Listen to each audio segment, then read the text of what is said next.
G'day folks, welcome back to Baldur's Gate 3 and welcome back to the Blighted Village. We are at the windmill and we've just had a bit of a fight with more goblins. Unfortunately, we sort of had to get into that fight for whatever reason. Blue sort of messed things up for the entire interaction there. I was hoping that we could get away with not fighting them, but you know what, I enjoy a bit of combat here and there anyway. It was a bit hairy though, but we survived.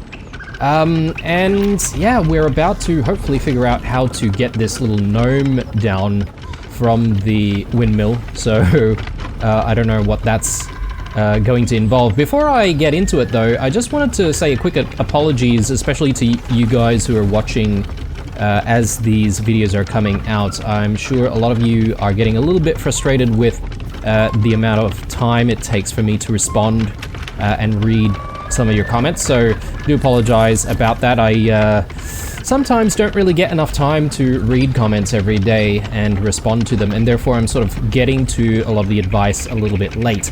So for example, I've only just realized now someone did point out that Gale is probably not suited for some of the, I think I maybe chose a feat that was giving him more like warlock spells, and I didn't realize that it probably doesn't really match the skill set that he has and the proficiencies that he has. So stuff like that is definitely bound to happen, guys, and I do apologize, but we'll probably circle around to those sorts of things and try and fix those.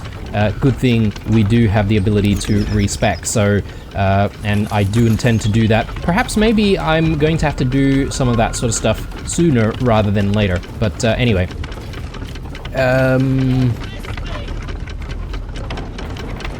We've got the brake lever, but then there's a release brake lever. I'm not sure what I need to do exactly.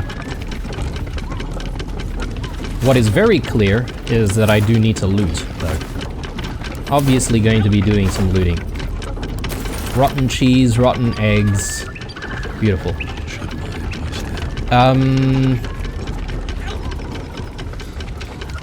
Can I speak to him while he's still on the windmill? I guess not, because I'm trying to see if I can interact there as he's spinning. Poor little gnome. Oh, it's just a brazier.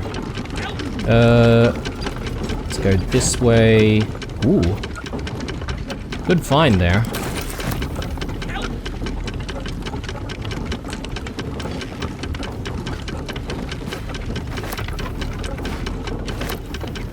Skull lantern. Okay.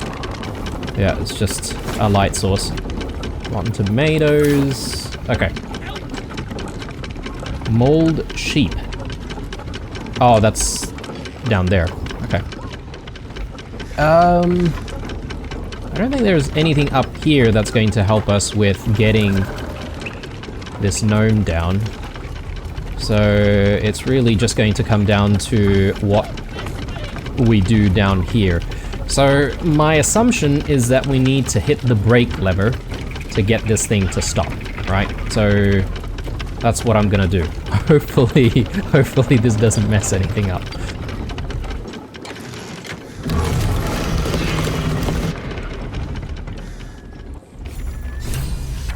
Okay, good times. Do we... yeah, okay, there he is. So we probably should release his bindings here. Can we talk to him before we release him? Maybe? What are you waiting for? Cut me loose! What's in it for me? Yeah, let's free him.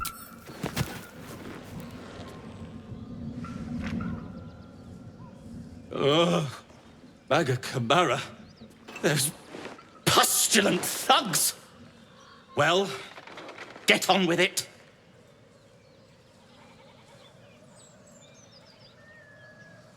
You seem a little confused. You saved me, now you'll extort me. That's how this works, yes? I'd rather know how you got caught. My own fault, really. I should have dropped my pack and outrun those bastards. Alas. Take my pack if you can find it. The only reason those goblins caught me was its weight. I'll travel lightly from now on. You're a little far from home for a deep gnome. Ignorance is alive and well, it seems. Deep gnomes aren't restricted to the Underdark, you know. I've lived in Baldur's Gate for years. I'm in search of a friend. I fear he's in trouble. See this? I gave it to him years ago before I left home. I found it around the neck of a thug in the lower city. It was speckled with blood. My friend, nowhere to be found. But I still have hope. I have reason to believe he's in the Underdark. Hopefully, I'll pick up his trail from there. I always help my friends. On that note, I bid thee farewell. If we should meet again, well, we will have met again. Okay, there we go. Folk hero, the most unfortunate gnome. Will is inspired. Nice. How are we doing for inspiration on everyone? So, Lae'zel doesn't really have a lot of inspiration, apparently. And neither does,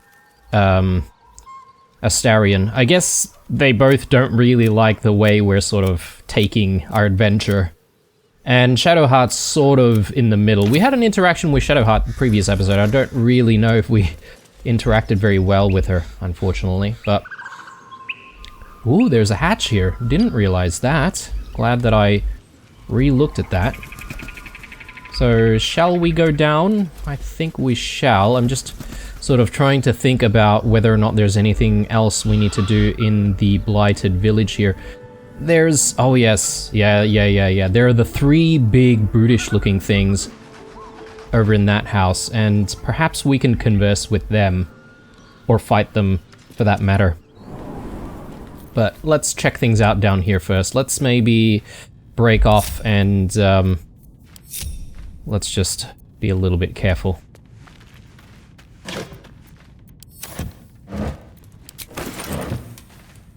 Plenty of loot to be had. Ooh, the speedy light feet. Speedy sparks. When the wearer dashes or takes a similar action during combat, they gain 3 lightning charges. Lightning charges? Lightning courses through you. You have +1 to attack rolls and deal an additional 1 lightning damage.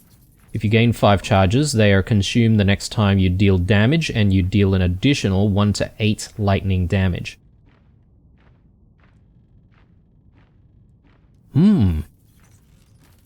Very nice. I probably want maybe one of our melee characters to be wearing that. Yeah, I think I'll give it to Lae'zel. Sorry, keep mispronouncing it. Lae'zel.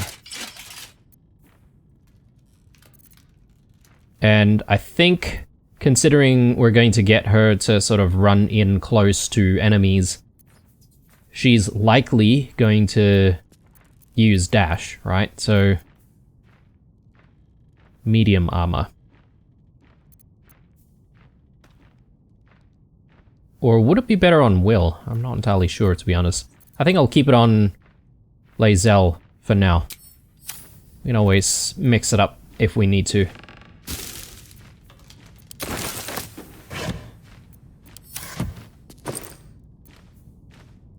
Smoke powder satchel.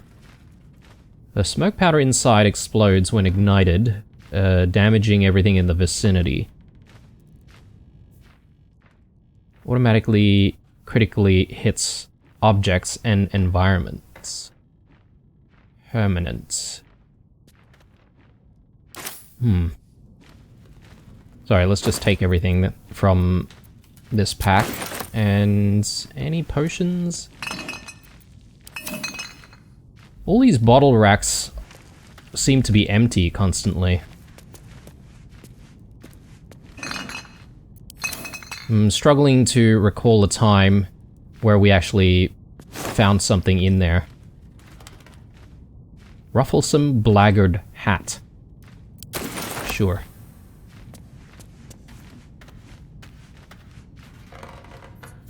Shattered wine barrel. Apparently we can move it though. Is there anything... Okay. Yep. Yeah, if anything the previous episode has taught me is the fact that there are certain things that can be hidden away behind other items, such as boxes and stuff. And I really don't know if the game's going to tell us every single time that there could be something like that, or if we're just gonna have to move everything that we find. I don't really think I'm going to do that, because that'll be very, very time consuming and very boring. Let's bring everyone together, actually. Forgot about that. Okay, I didn't really see too much down there. No hidden paths or anything like that, so... Let's head back this way. Is there anything interesting over here? No. Definitely... I'm thinking there's a way to get through here. We'll probably jump across. Don't exactly need to do that. There's the mysterious hole here, which could be interesting to check out. I've forgotten completely about that. Let me see if I can get Quoth in there.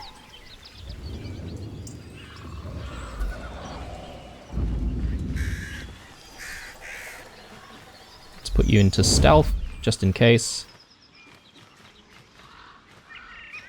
Oh, can we not go in?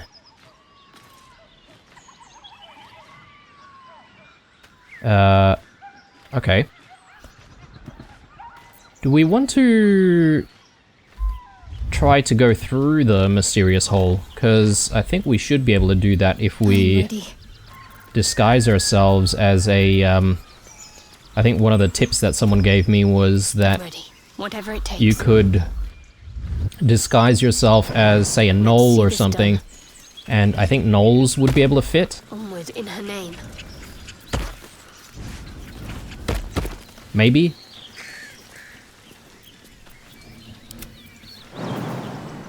Make sure that Lupus joins us. A long way to go still.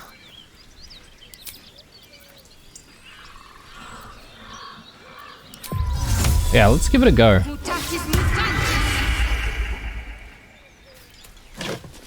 Oh, sorry guys. I thought we would traverse through it. A curious book.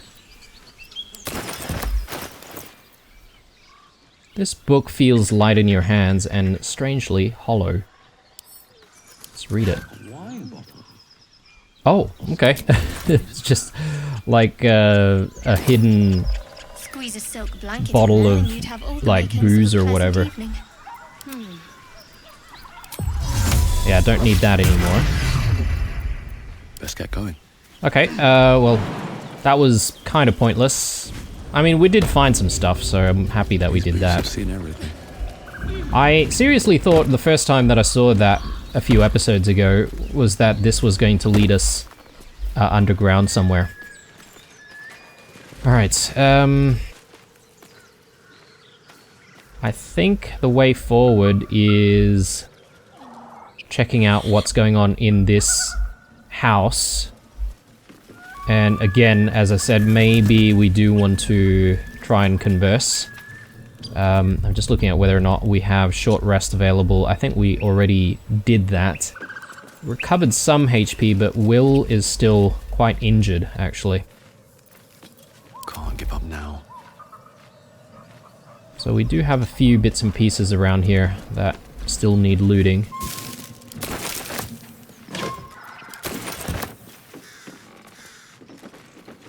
Just another crate.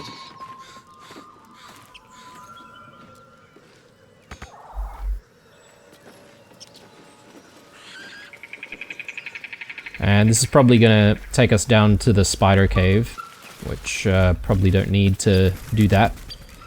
The True and Impossible Adventures of Tenebro Morrow. I feel like I may have read this already. Oh, how sweet. I used to sneak out to play this with the lower city Or kids. maybe not. An excerpt from The True and Impossible Adventures of Tenebro Morrow, a pulp serial following the real-life exploits of Interplanar ship's captain. The real Captain Morrow is known never to have left her native Waterdeep, and emerges from her room at the Yawning Portal only to exchange scrolled manuscripts for fresh meals and ink. I think we have, actually.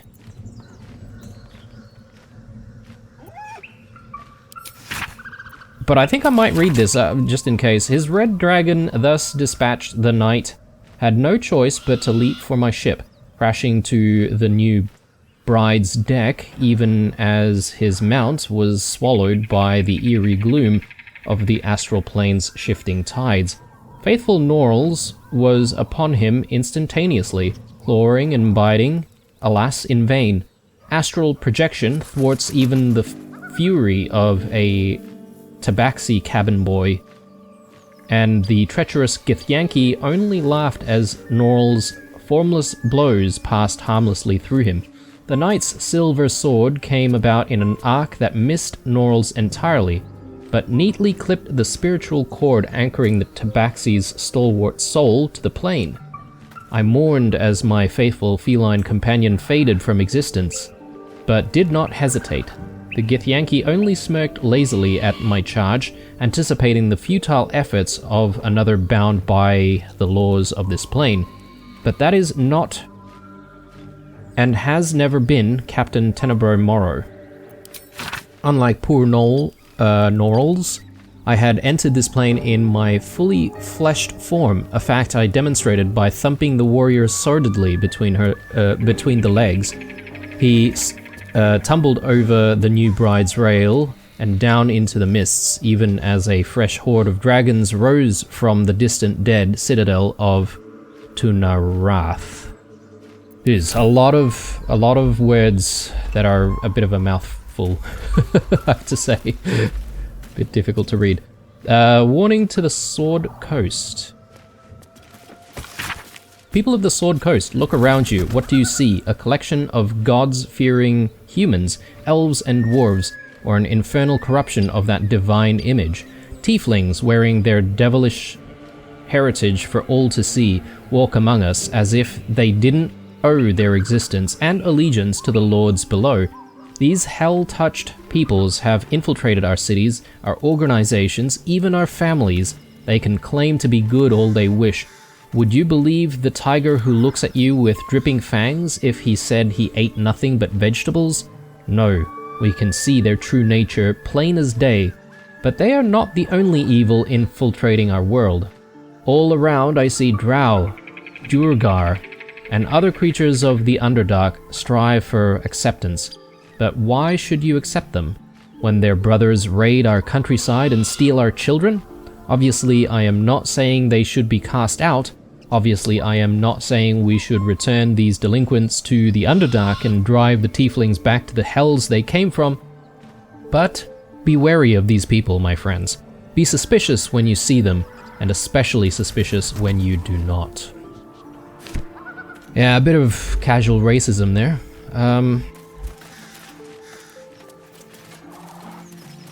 Missing children. Maggie Terrans, Marcus Terrans, Mathan Deach, Rochelle Kirk. I wonder if it has anything to do with the necromancer that's set up shop in this area. Obviously, he's not here anymore, but I'm a little concerned about this group and whether or not we should set up for some kind of combat. Let's go in with stealth with Quoth, at least to take a look at what's going on the roof. It'll be easy for us to set up our spellcasters, maybe in this position, or maybe even up here, to try and throw spells down at these three. 59, 67, 59. we're gonna go in with Will to have a chat with these three things. What are they? Orcs or ogres or something like that? Yeah, not sure exactly what species, but... So yeah, that seems like a decent idea in my view. Yeah, obviously we can enter through here. Might be able to stealth our way around these sections. Then there are the two sentries out at the gate. I assume if we go into combat with these guys, they might not be involved. Or they might not get involved. Right. I have a lot on my mind. Why not? Let's set things up. In it. Actually, I don't have Gale with me. Do have Shadowheart. But... guess that's beside the point. Best be on my We can perhaps maybe just go in with Will, Shadowheart, and Lae'zel leading the charge. sharp as ever. Maybe it's a good idea to do a bit of healing Violence breeds madness. before we even do anything else. So, yeah, okay, I don't really have any more healing spells. So, Assume nothing. maybe I just need to use a rally.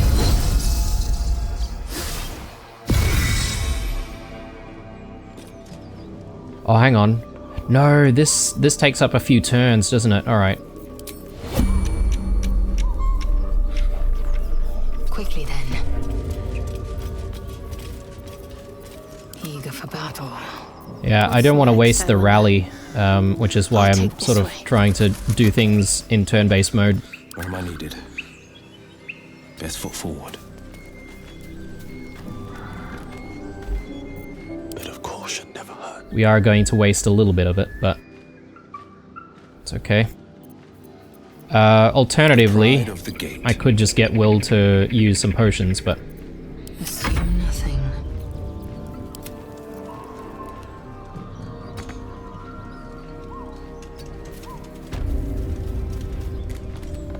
is there Keeping my head down. any environmental thing that I can interact with to try and deal damage with that?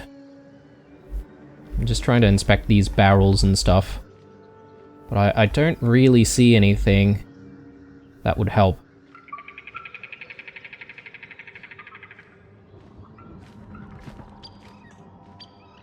Nothing above them.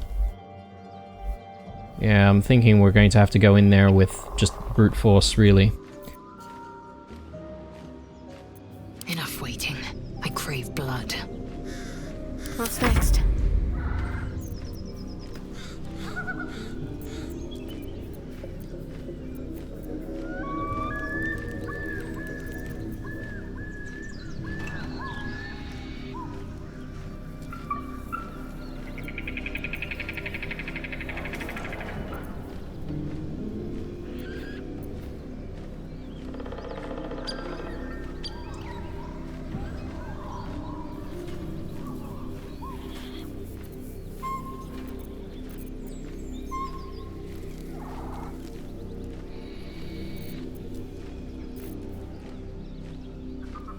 Yeah, just checking all of our options here. Indolence breeds madness.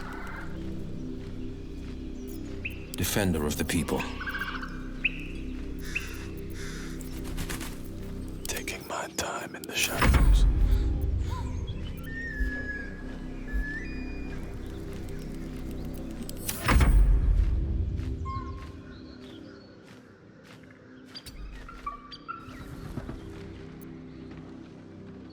Wits and blades, always sharp.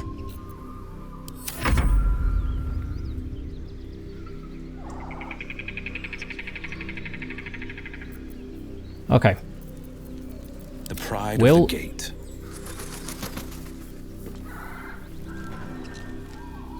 And I'm off.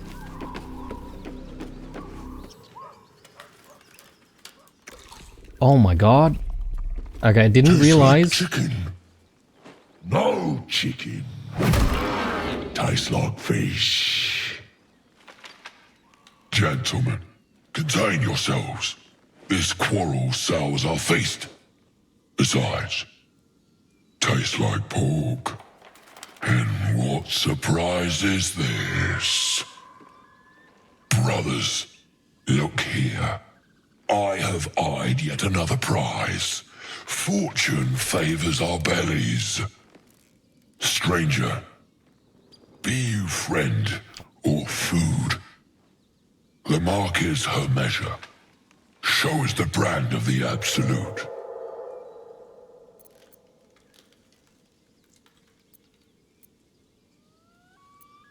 Quite elegant for an ogre. Okay. Yeah, let's deceive this guy. I'll do you one better. I'm one of the Absolute's chosen disciples. Let's add the bonus.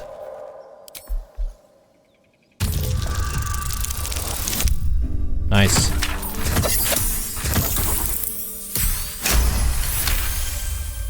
Indeed. How regrettable that your meat must go unsavored. Food?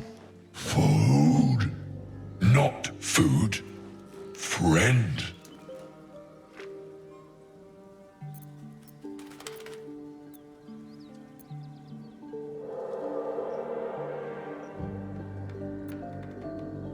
You are quite the articulate ogre. Am I not astonishing? A robust diet makes for a shrewd mind, you see. I am a gourmand, and you a delicacy. Were I so lucky? I notice you don't bear a brand of your own. I've no use for the absolute, or any god. I follow two masters only, gluttony and greed. The goblins understand my appetites. They sate my hunger for gold, and the rest sate my hunger for meat. Boss goblin give gold. We check brand. Good deal. No talk.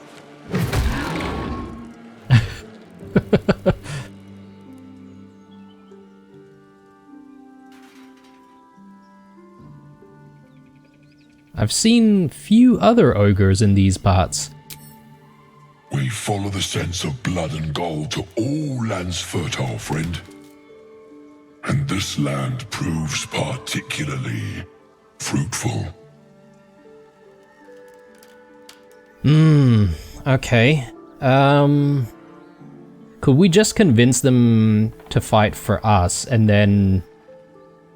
like, can we command them not to kill people and maybe fight the goblins instead? Maybe. Maybe. You should be fighting for me. I am, by all accounts, a student of higher commerce and extortion. Make me an offer. Tempt me.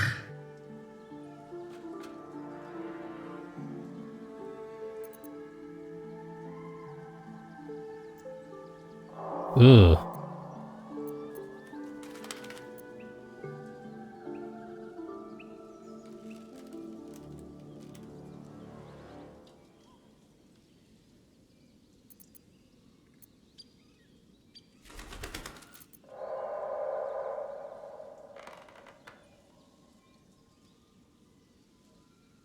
This is a lot of gold. Just thinking about it. Like, we barely have 2,000 gold, right? Changed my mind. The offer's off the table. Oh, but you do love to tease. Alright, so... assuming that I've done that sort of deception action, these guys are just simply not going to attack us, or what's the deal? Alas, not so much as a nibble. Food? No, not food. Alright, but will they get annoyed at us for, like, looting the place? Possibly. Do I want to continue with my turn-based mode? Because I feel like it'd be a waste not to utilize rallied. We only have like 3 more turns for it though, so... What am I to do? This way. I get the feeling that we might go into combat once we start poking around in this place. Action, not reaction. Yeah, I don't know if I really wanted to spend like 500 gold. Although, look, there's a lot of stuff that we have in our stash, which we potentially could sell. And maybe we could just simply sell all of that to pay these guys. Can we speak to them again? It doesn't look like it. I'll keep blue up top just in case combat does occur.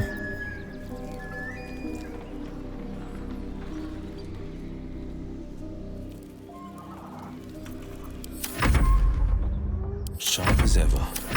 Can't afford to stay idle.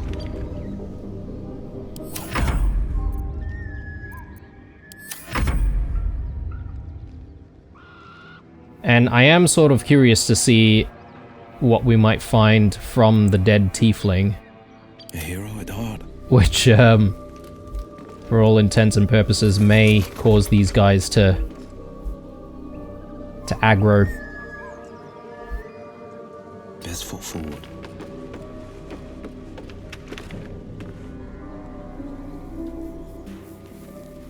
Eager for battle.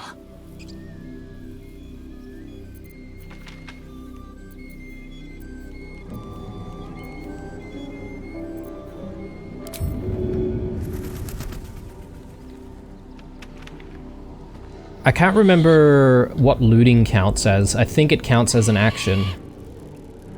Ooh. Can we attack this thing? Oh, we can.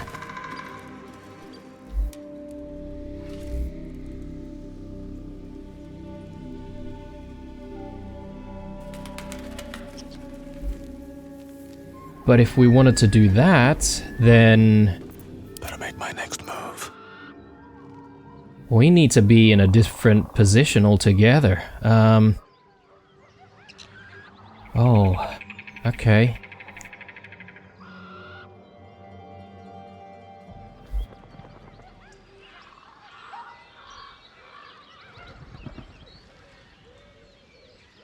Time to press ahead. I'm just thinking about our options now. If we manage to group them together in this area, and if combat does start, maybe trying to destroy the pole is not a bad idea. I don't see the amount of hit points the pole itself has though, so I'm not sure how many hits it's gonna take.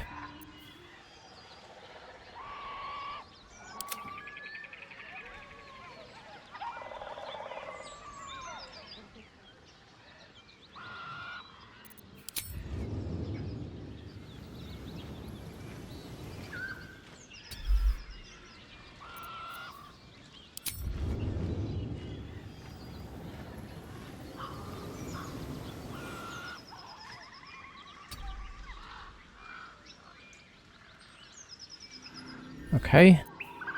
Blade at the ready. Now that I've noticed that, I feel like I probably want to pull Will back. I think Oh, enough Lae'zel waiting. is I crave probably blood. best suited to go in there and check out the dead tiefling. Let's move you up. Yeah, I am wasting our turns though with rallied, but No time can't be to helped. dally. Yeah, gonna move you back this way. I'll go this way. And we'll move out of the way as well.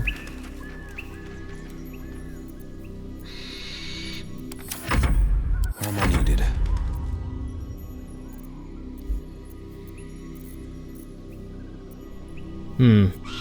Blackets will be done. There is work to do. Don't mind me.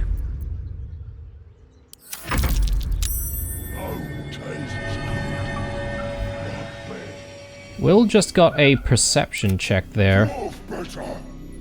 Dwarf sweet like honey. Yeah, Stew. okay. This shatter pains me. I wonder if we need to destroy both of them. Nice and quiet now. Mouth. Head. Heart.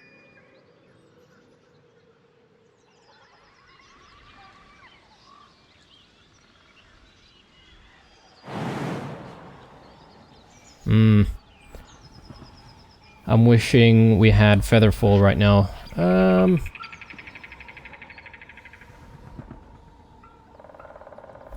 I don't really know how much is going to crumble down and whether or not Blue's going to get injured as a result of being in this spot.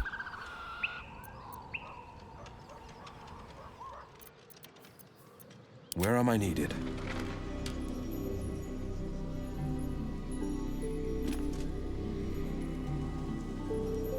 Heading out. Eager for battle.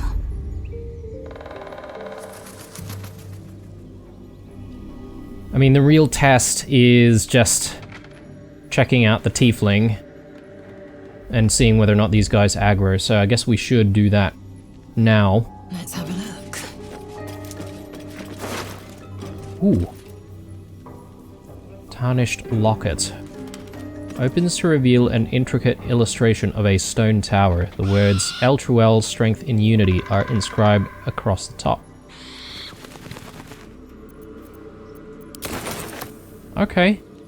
These guys didn't seem to mind.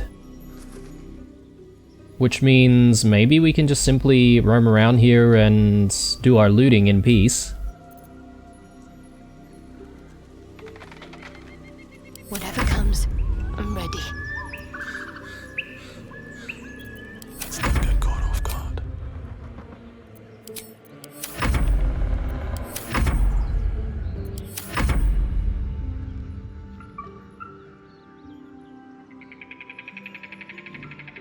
Yeah, they seem to be okay.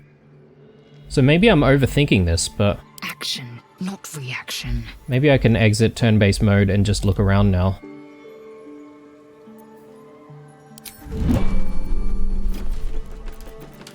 Indolence breeds madness.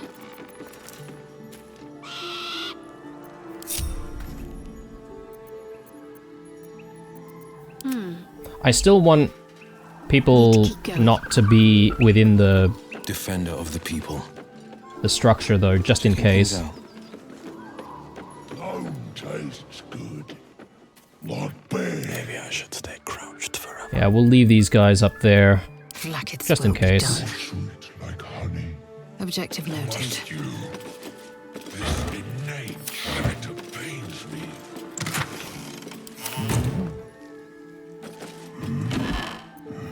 Fables of Faerun 4. The Magnanimous Miner.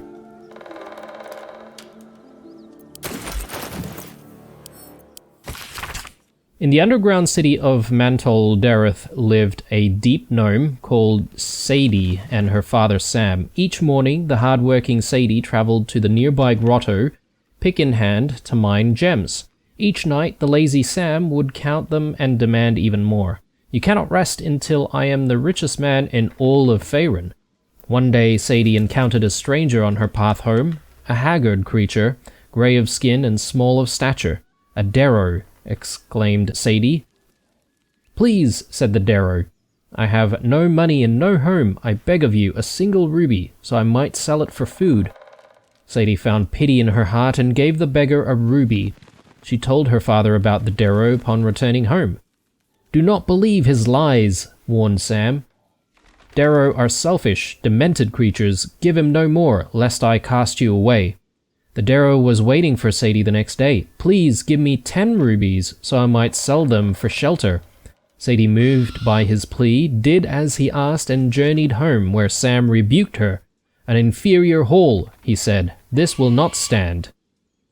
On the third day, the Darrow appeared in the grotto. 100 rubies, please, so I might feed my brothers and sisters." The kind-hearted Sadie handed the beggar her entire sack of gems.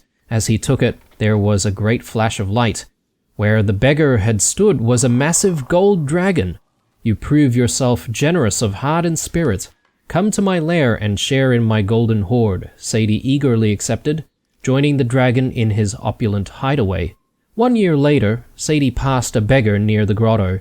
Her own father, Sam. "Sadie, I have no money and no home," he said. "I beg of you, a single ruby, so I might sell it for food." Sadie found no pity in her heart and walked away. Kind of a sad tale. Alright, I just keep thinking that one wrong move and we're going to trigger these guys. Strangely, these guys are not really worshipping the Absolute. I thought they were, you know, part of the group, so to speak. Oh, more fables of Faerun, the boy and the beholder. A shepherd's son tended to his father's flocks on the banks of the Kiontar. The days grew long and the boy grew bored. To amuse himself, he called out, "Beholder, beholder!" The shepherd came running, but there was no beholder. The boy pointed and giggled, but the shepherd scolded him. "Do not cry beholder, when there is no beholder. Promise?" "I promise," said the boy. But that next day was as boring as the last. "Beholder!" the boy cried, and his father rushed to his side. The boy laughed and laughed, but the shepherd only frowned and shook his head. 3 days later, the boy spotted a round figure floating in the distance. It had one giant eye in the middle of its face, a mouth full of pointed teeth, and thin stalks growing from it, each with an eye peeking from the tip. "Beholder! Beholder!" he shouted, but no one came. The beholder began to float toward him, and the boy turned and sprinted along the river. He ran and ran until he reached a high bank and could run no more. The boy cried and cowered, bracing for the beholder's deadly ray. Instead, a familiar voice said, "Turn around." The boy turned. There was no beholder, only the shepherd clad in a woolen cloak. A giant eye was painted on the front and a toothly mouth below. Vines were soon on the cloak's edges. "You scared me," sobbed the boy. "That makes us even," said his father as he dried the boy's tears. The boy never cried beholder again. Reminds me of the story of the boy who cried wolf. I guess it's probably the same sort of overall message. Have we looked at everything? Yeah, I think we have.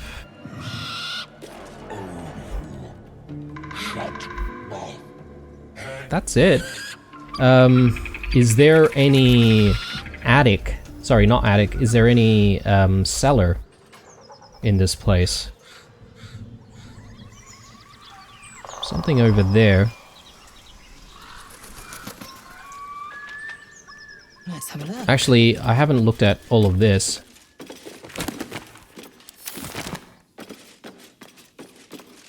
The Folly and the Fall. Though clearly old, this handbill has managed to maintain its bold print over time. For one reason only, see the play that sent Eltrol's Everlight Theatre into chaos. The sharp-tongued traveling troupe presents The Folly and the Fall, a tragedy in 4 parts. Part 1 of Lost Netheril, that great wizarding empire in humanity's Age of Wonder. Part 2 of the great mage Karsus, his brief and terrible godhood, and the ruin he wrought. Part 3 of Netheral's fall, 1,000 years of shade and Shar's subversion. Part 4 of Netheral's return and its shadow falling upon the land. Penned by the great bard Bragan Feg, The Folly and the Fall tells the true story of the flying Netherese city Thultanthar and its dramatic return after 1,000 years in exile on Shar's plane for Shadow. See the climactic battle above Myth Draenor, rendered in stunning detail thanks to the finest thaumaturges on the coast. Direct on your village green as the sharp-tongued traveling troupe makes its transit to Baldur's Gate. See it now or face 1,000 years of sorrow. We'll take that. Take those. Yeah, I'm surprised these guys aren't just like eating all of this stuff. And I'm surprised that they don't get angry at us for, you know, taking all these supplies, but... Well, I'm kind of glad that we didn't have to go into combat there. This seems like it would be a very tough fight to deal with. I'm sure they would be heavy hitters. This book is comprised of several chapters, one for each cited source. It claims to contain first-hand transcriptions of the oral histories of several storytellers throughout the realm. Chapter 7, Velamor the Outcast, 52 years of age, human paladin, Oathbreaker. Given Velamor's reputation in Athkatla, the city she once called home, I met the former knight officer of the noble and exclusive Order of the Radiant Heart with no small amount of trepidation. She has lived as an outcast for some years now, and the rumors of her character quite preceded her. I spoke to one of the prelates of the Order, who described her as a dreadful, sadistic traitor, warning me that to find her would be suicide, that she would kill me before I could speak a single word. He was wrong. When I finally tracked her down, we spoke for hours, and I left with her blessing to share her story. It will not disclose our meeting place, as the Order punishes those who violate their vows with beheading. Of course, I regret it. Breaking an oath isn't going back on your word. It's not an ethical quandary. It wrenches out a part of your soul. Before, I could call on angels to fight alongside me.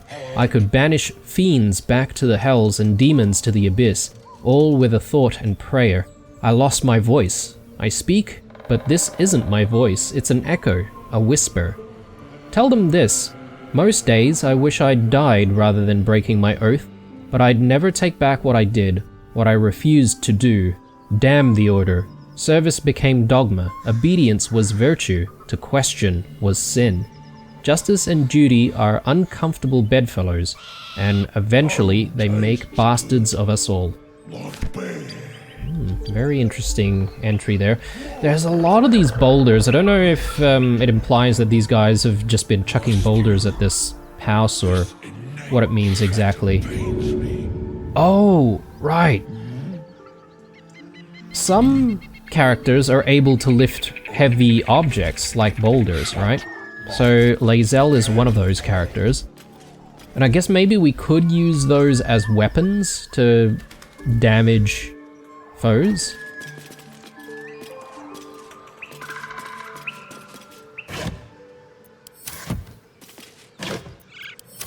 Okay, I'm gonna go back to everyone else and just, you know, bring everyone back home. Or, sorry, back together, rather. So, let's do that. Wonder if the gods are watching me.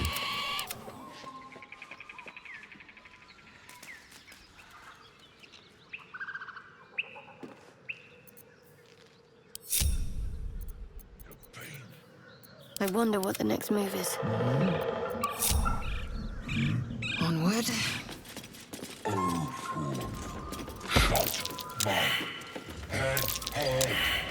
Okay, of course he had to jump down from somewhere. Oh, someone's still in stealth? Yeah, okay. I think the reason why we had an issue in the previous battle with the goblins is because we may have still been in stealth rather than sort of just like, you know, in a normal sort of pose, which causes NPCs to be suspicious of you, and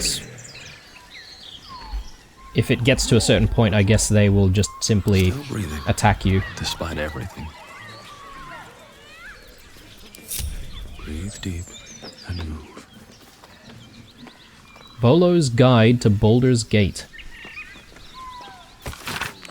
A poorly drawn map of a city is captioned in flamboyant script. What follows is the most thorough and accurate account of the city and the people of Baldur's Gate, the sordid gem of the Sword Coast. An editor's note in crimson ink follows. This volume is startlingly accurate, save for the nonsense about the Black Dragon Gate. It is not alive, no matter how many vagrant hags claim otherwise. Commission someone else to draw the map. And then we've got, yeah, some kind of a pack here.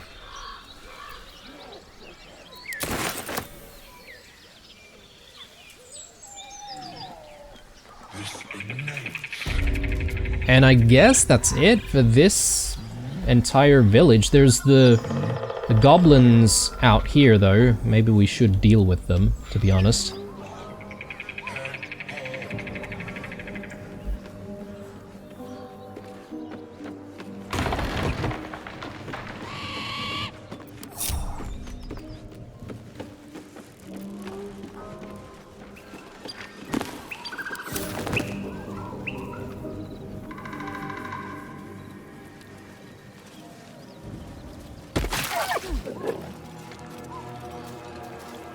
Of course. Of course we did that, didn't we?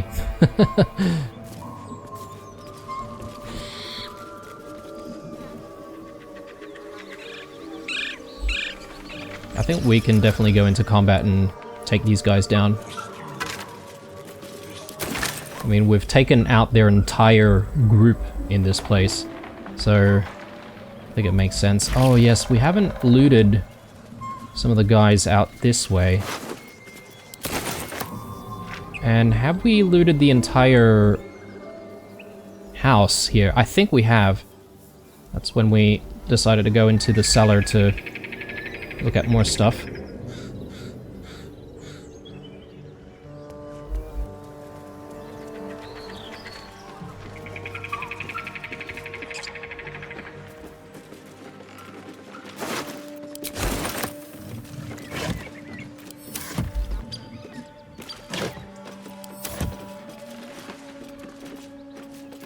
Alright.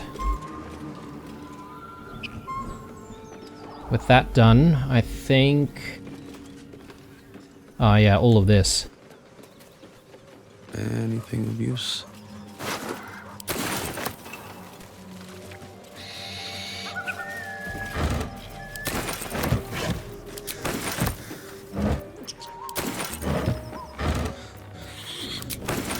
What's hiding here?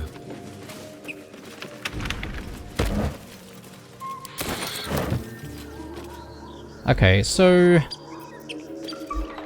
I'm thinking of positioning people for a bit of a stealth attack.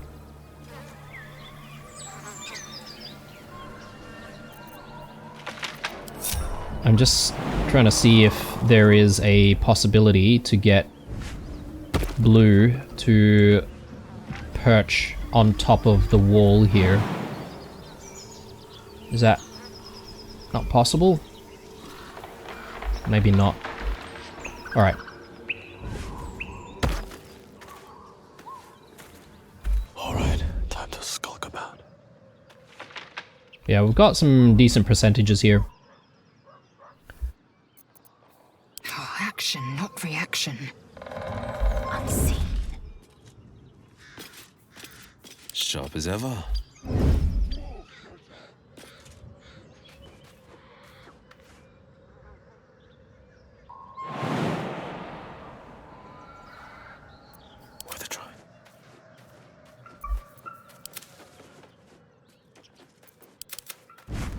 No, Will, stop it. Oh, Lord.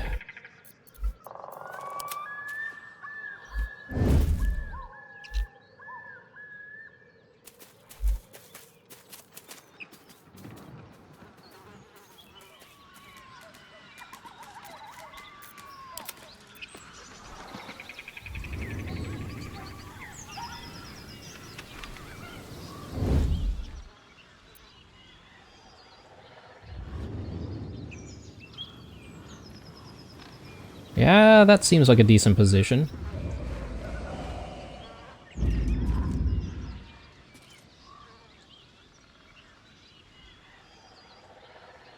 Just back there, and... Watching him wait. Now, what do I want to do with Will, since he has very low HP?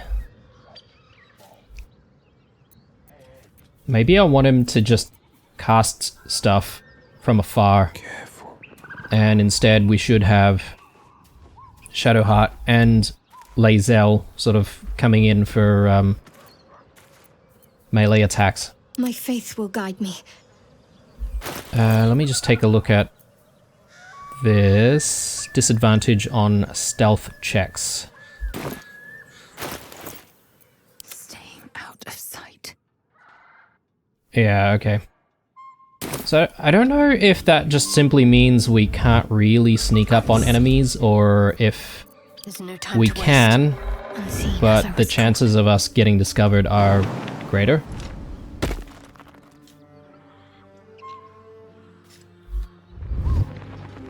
unseen. Perfect. Keeping low.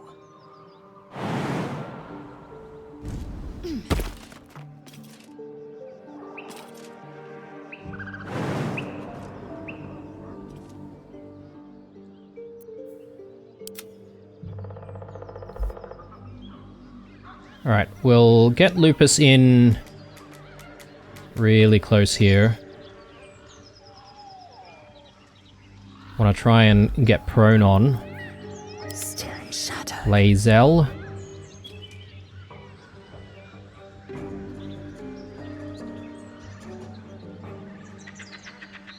Try and close in on the sharp eye. Heard, unseen. I'm ready. Shadowheart. Do we do spells or something else?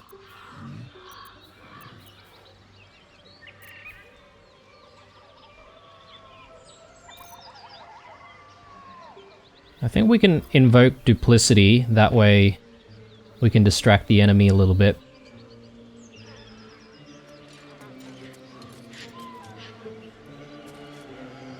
Okay, so how should we open? I'm thinking Staying out of sight. maybe we get Lae'zel to go first. Or Lae'zel to go first.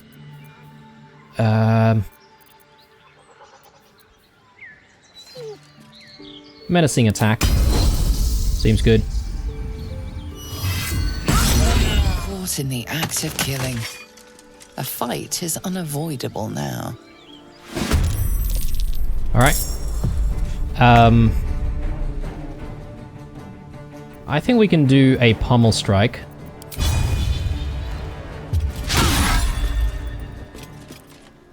And looks like Blue and Will haven't entered combat just yet, so let's get them in. Hunter's Mark.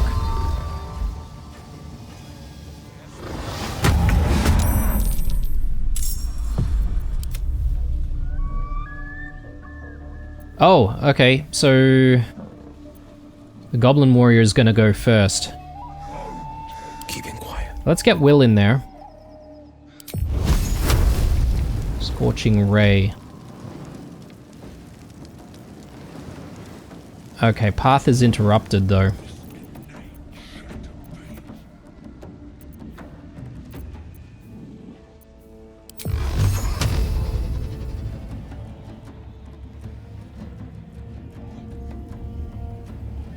Maybe if we bring him up a tiny bit more, can we do Yeah, okay. We can definitely get that in, so... does this affect Lupus at all? I'm not entirely sure if it does.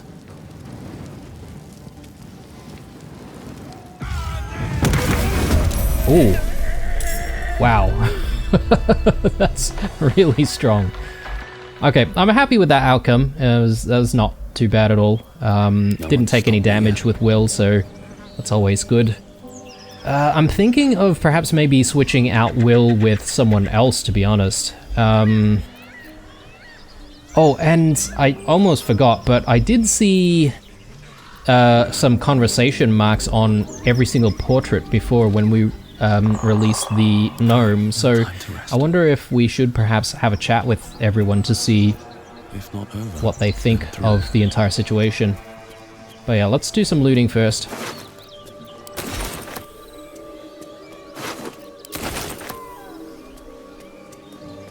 Moonhaven. And yeah, let's have a chat. Speak. Alright, I guess they didn't really have anything to add. Maybe I'm overthinking things. I think we're done here, so let me just take a look at where we need to go. Yeah, okay, so further west, slightly north. So I think we should... Should we just exit from here and just go up north that way?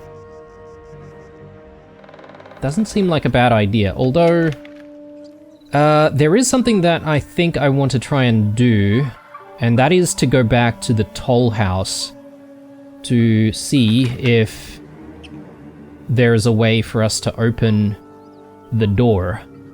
So I'm gonna make my way back to the Risen Road portal, and we'll see if we can actually get anything done there, especially with Gale having knock now, so maybe there's a chance we can open that door.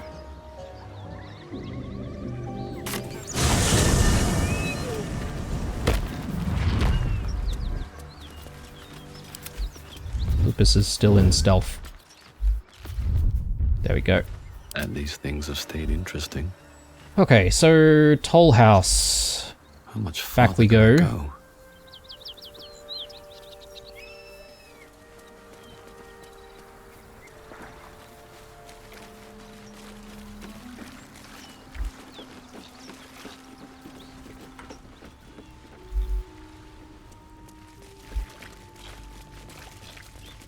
And yeah, this is the hatch. But I am gonna need to go grab Gale, so we will do that.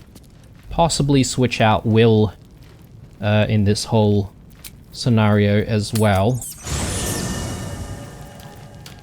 Alright, what now?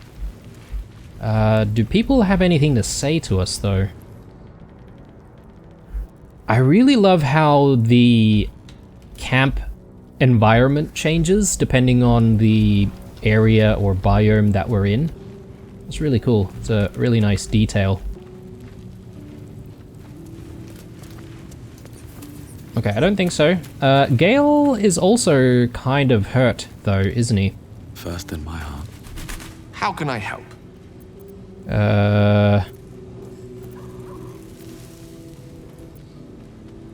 I never realized it was so easy to cast magic.